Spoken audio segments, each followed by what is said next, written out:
Good afternoon, everybody. I hate to start like an old fart, but let me take you back to the year 2000. So I was hoping that there is somebody, at least in this room, who was born 2000 or later. Do we have somebody here? We have. Good. So let me tell you what happened before you were born. So basically, I was 21 years old. I was studying 200 meters from here, where the new Delta building is economy. And then we had this great idea that let's start an IT company. And the times back then, they were a bit different. So there were no incubators, accelerators, startup days, VC industries, meetups, what have you. Now, back then, people started companies in order to grow them and make a profit. So times were quite different back then. We had 35,000 euros of starting capital. 60% out of it we just gathered ourselves, and then we found a friend of a friend from Lithuania who was an angel, came in with the rest, 20,000 euros. And just to put things into perspective, basically half of that money went out the door with one bill because we needed to buy equipment for 8 working places. So if you benchmark it today and you compare it to the salary levels, we basically ended up spending 100,000 euros of the equivalent of today's money just to get bloody 8 working spaces equipped. So nowadays things have gotten so much easier just to start the company. Yep. Back then, 2000, the craze was dot-coms. Everybody is saying that technology is going to change the world, so nothing has significantly changed since that time.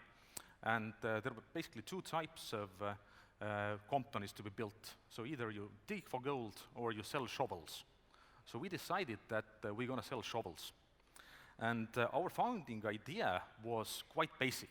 So business and IT do not understand each other, so we need to build a company who understands both. It sounds extremely trivial, but now 20 years later, we haven't achieved that yet. I don't know any company who has actually achieved that vision. So on paper, it sounds extremely trivial, very difficult to do in practice.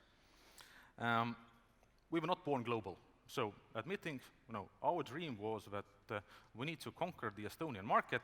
We need to be the best and biggest here on the Estonian market. But that we achieved in about 5 years. When we entered the market, it was full, it was mature. There were no kind of empty spaces on the market. And we had to carve out basically a new market share for ourselves. So we have somehow figured out something different, how to disrupt the market. And we were clearly the underdogs. So we were some strange youngsters from Tartu, when everybody who was hip and mattered, they worked in the established companies in Tallinn. And I have to admit that we got some really ugly treatment from the competition in the beginning, but who the hell are you guys? What do you think you're doing here? We own this market, we know what we are doing. And we had a couple of answers to the competition. Number 1, so we started choosing big brains over experience. When I was still in high school, I was doing a lot of the national math, physics, and chemistry competitions. So basically, I went and I recruited the guys that I had been doing these competitions with, and just regardless of what they knew about software development, etc. Just they had brains. They had brains. Then we brought in the business view to the industry. So we were 3 founders studying economy, starting an IT company. Usually it doesn't go like this. But that made us also different. So we were always challenging the customers. We were asking them why instead of how. And finally, we managed to change the way that the market works. We introduced rapid visual prototyping to building software. Nowadays, it seems like a no-brainer. But back then, if you take even like 2005, when we were building systems, you were describing them on paper in UML. Maybe you were adding some basic screenshots, then you're giving it to engineers, and usually what came out was crap, at least usability-wise. So we started investing in UX. We built some kind of prototyping engines, all these kind of things. We started bringing in the new technology. Back then, it was PLSQL, Oracle forms and reports, old school stuff. We were the hip, bringing in the new stuff. And talking about modern words, we made our first pivot in the 6 months. So we started as a pure web agency, and then in 6 months, a friend called and says, "But listen, we need you to build a piece of software for the insurance company. Now, can you do it?" We couldn't, but of course we said yes.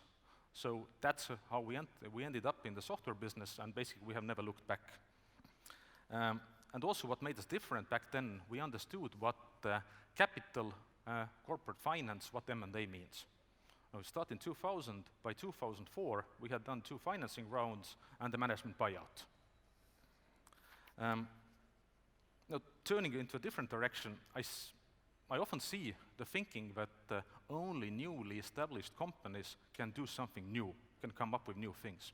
And I really want to challenge this. Now, over these last 20 years, I think we have done 20+ different startups in the company. We built our version of Atlassian in 2005. Nobody had heard yet of Atlassian, and we built our version. It was bloody good, but because we were not structured as a company to sell software licenses, our window of opportunity passed, so we couldn't get a business out of it. We've had a number of tech innovations, zero turnaround. We spun out and finally sold our share to Bain. Plumber is still working and trying to get the traction internationally. The hospital system that we built is running in about 30 different hospitals and clinics, internationally. So there's a lot that we have started. We have bought, sold, started, closed, what have you. And I'm truly happy to see that there are so many people who have been part of Nortel and who have then graduated and went on to start building their own new companies. There was a study a couple of years ago which said that the biggest donors of the Estonian startup industry have been Skype, Swedbank, and Nortal, in terms of the people coming out of these companies and going on and starting something new. We are really proud of that. There have been so many bright people across the years working here. We have achieved a lot. So we are close to 100 million this year in revenue. 80% coming out of that is from outside of Estonia. We are one of the biggest employee-owned companies. It sounds like really, really great, but we are not happy. We are not happy. We are never happy. We have grown more than twice during the last 3 years, but it's not good enough. So why? Because we like building. We really like building. At one point in time, about 15 years ago, 2005, we actually had a path to selling the company. So we even had a price formula agreed, everything. But then as the year 2008 kept creeping closer, we got the feeling, we don't want to sell. We really, really like the building. So we ended up doing another management buyout back then. We could have sold the company multiple times. The offers have been good, but we haven't. And when you think, at least for me, building a company is a bit like trying to climb Mount Everest. So when you start from the Indian side, first you don't see Mount Everest. You start from the flatlands, you climb the first mountain, then you see the second mountain, which is a bit bigger. You go climb that, you see the third, the fourth, etc. And at least what I think that we haven't found, or we haven't actually seen even our Mount Everest yet, so we are still in the early stages of climbing it, although we are 20 years old. So I have been doing this for 20 years, and that's quite a long time. That's quite a long time. And probably like every one of you, I've really had tough moments when you wake up in the morning, you go to the bedroom, you're dead tired, you have bags under your eyes, you look in the mirror and you ask why you are doing this, or why the fuck am I doing this? And sometimes it's very difficult to answer this, because things tend to get routine. But for myself, I have distilled this into 4 things. Number 1, growth. So we are obsessed with growth. I strongly believe that, as you are all part of the startup community here, I don't need to explain to you what growth means. But I've had a serious discussion about 10 years ago with some of my fellow shareholders about whether having a flat but very profitable business in Estonia is good enough. You can guess which side of the argument I was. So I strongly believe that the moment that the company consciously stops growing, that's the moment when they decide to slowly go out of business. But that has been our obsession always, growth. Number 2, working truly internationally. And there is a big difference between having a company in Estonia and then having some daughter companies elsewhere or customers in other countries versus working truly internationally. And the big difference comes from whether the people working all across the company feel that they are part of something bigger and that they feel truly empowered. So I have the feeling that we are getting there finally. We are starting to feel like a truly international company, although we've been working internationally for 15 years now. Thirdly, variety. There are always discussions, should you go into a product business, should you go into a service business? At least for me, the service business part, it's really interesting because every day you get so much variety. I mean, we have customers from Seattle to Tallinn, Oulu to Abu Dhabi, from the biggest companies in the world, to governments in Arab countries. Just the variety that you get, the experience, the exposure that you get, it's so interesting. And finally, smart people. So close to 900 people I can learn from. Every day just speaking to the people from different cultures, countries, that keeps me going. So this is what keeps me going. Now, every good speech should end with lessons learned. So there's a high chance that I'm going to be stating the obvious for some of you, but bear with me. People are very different. What does it mean in my context? There's a big probability that you and your co-founders have totally different expectations to life-work balance, investment horizon, risk profile, many other things. And most probably you will grow apart. Because you're different, you have different expectations to life. And unless you really talk through these things at the very beginning, and basically you agree a prenup and you agree what kind of divorce will we have, if we're going to split up, it can turn ugly. So that's one advice. You are not perfect. So try to find people around you who challenge you. Not even compliment you, but challenge you. Having people who say yes all the time, it's good for the first couple of hours. It gets really boring after that. Then whatever idea you have, it doesn't matter. Look, there are probably tens and thousands of people in the world who have exactly the same idea, but in the end of the day, it's an execution game. As in my business, probably in your business. And you only learn from your own mistakes. So if you meet people, if you're hiring people who have never made a mistake in their world in the past, who have only been making the right decisions, or who think that they've been making the right decisions, beware. Their time will come. And finally, the moment that you take in traditional VC capital, and I'm sure there are many VCs who want to challenge me on this statement, the moment you will start preparing for the sale of your company. We have been able to avoid this fate because we managed to get profitable. We had the courage to take on significant loans, do the management buyouts, etc. If we wouldn't have had that, we would have been forced to sell Nortal already many times and many years ago.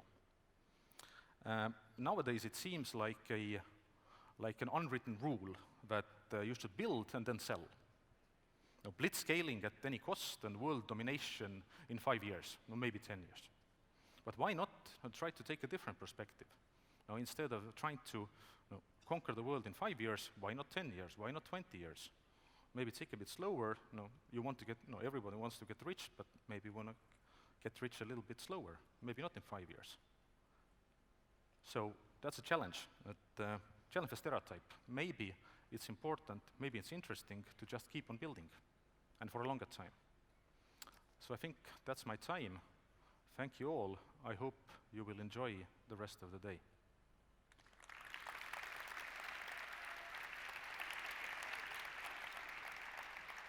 Thank you, sir. I mean, I was coming in at the end, and I'm looking at when you were talking about the founder story, and I mean, amicable divorces and how to plan for divorce. And I mean, that's what it's like, apparent, you know, getting some founders and splitting apart. At what stage already? I mean, we've got some young companies here, they're coming together with teams. At what stage should this newly formed marriages already be thinking about how they're possibly going to divorce? When's too early? I think it's important to talk things through, both from the individual perspective. I mean, what is the person's actual expectations? How much risk are they ready to actually take? What is their life-work balance, as I said? And I would encourage to do. It's a strange thing to take up at the first meeting. It's the same like when you're going on a first date and you are starting to discuss the conditions of the prenuptial agreement. It's a first thing, but I would advise that for founding of a company, it actually makes sense. Because this is not something that people start talking about easily. It's a difficult topic, so you need to force it. But it needs to be discussed through. Right, because even if you're going on a first date, you don't start talking about the marriage, the divorce, the kids, what we're going to do with the car, the loans. Who's but, gonna wash I mean, the even if dishes? it's business seems like business, but even then if I'm thinking, okay, if I was sitting down for a first meeting with founders, I wouldn't be talking about our exit or when one of us is going to bail out or something like that. We all want to have positive people who want to see this through to the end and no, we're here forever and okay, but then you can spend 90% of the time doing woo and 10% let's talk about the serious stuff as well. So, having said that, it's 20 years of Nortal, and you're still here. You haven't jumped out. You haven't decided that you wanted to make an exit. You're still that. Did you have that vision from the beginning? No. I know in the very beginning, our visibility of what we wanted to do was until 2005. We didn't think further than 2005. Okay. But you thought, okay, I'll be here 2005, and you just didn't know. It was so unknown. You were just. Yeah, no. I mean, thankfully, we were so naive that we didn't know that we don't know what the market is doing. So we just started doing, and then we were learning by doing. Figuring out as we go along.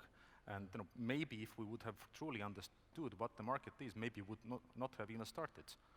But sometimes naivete is a good thing. Sometimes it is, that's right. It almost sounds like, I mean, it's not like at the first meeting we need to have the plans of how we're going to make the exit. It's not like at the first meeting, it's like, when we hit 100 mil, then I'm out, you know. But it's almost like it's got to be a topic on the table from the beginning. Okay, we don't have the plan. As you said, 2005 seems like the ether and so far off, but at least that's an approachable topic that we kind of are slowly working towards what our views on this subject might be. Definitely, and anyway, I mean, most of you probably, when you're starting the company, you do some kind of a shareholder agreement, or you probably, if you haven't, you should. And that's when discussing this, please discuss through the personal aspects of people as well. What are their, when do they want to start a family, and then, because it will all influence the way that the company will go. Very good. All right, we're going to leave it there. Thank you very much, Priit. Thank you, sir.